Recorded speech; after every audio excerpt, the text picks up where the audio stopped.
ठाण्यात सापडले कोरोनाचे 3 रुग्ण.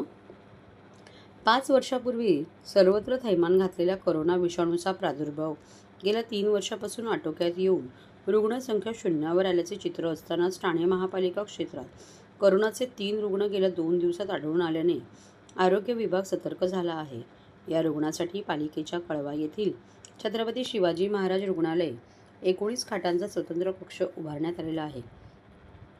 5 वर्षापूर्वी म्हणजे 2020 मध्ये संपूर्ण जगभरात कोरोना विषाणूचा उद्रेक झाला होता. देशासह राज्यात आणि ठाण्यात कोरोना रुग्णसंख्येत झपाट्याने वाढ होत होती. रुग्ण उपचारासाठी रुग्णालयात पुरेशा खाटा उपलब्ध होत नव्हत्या. कोरोनामुळे अनेक रुग्णांचा मृत्यू झाला होता. या विषाणूमुळे सर्वांच्या मनात धडकी भरवली होती.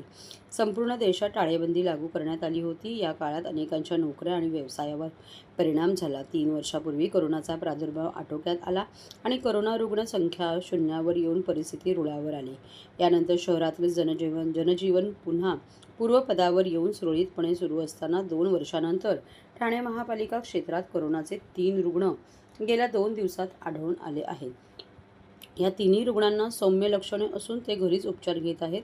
असे असले तरी अचानकपणे 3 रुग्ण आढळून आल्याने आरोग्य विभाग सतर्क झाला आहे. ठाणे महापालिका क्षेत्रात कोरोनाचे 3 रुग्ण आढळून आले असून त्यांना सौम्य लक्षणे आहेत. हे रुग्ण घरीच उपचार घेत आहेत. पालिकेच्या आरोग्य केंद्रात कोरोना संशयित रुग्णांनी अँटीजन चाचणी करण्यात येत आहे. तसेच खासगी रुग्णालयांनी अशी चाचणी करण्याचे आणि रुग्ण आढळल्यास त्यांची माहिती देण्याची सूचना देण्यात आली आहे. पालिकेच्या कळवा येथील छत्रपती शिवाजी महाराज रुग्णालयात 19 खाटांचा स्वतंत्र कक्ष उभारण्यात आला असून त्यात 15 प्राणवायूच्या तर 4 साध्या खाटा आहेत, अशी माहिती पालिकेच्या आरोग्य विभागाकडून देण्यात आली. या संदर्भात ठाणे महापालिकेचे आरोग्य अधिकारी डॉ. प्रसाद पाटील यांच्याशी संपर्क साधला असता त्यांनी या वृत्तास दुजोरा दिला.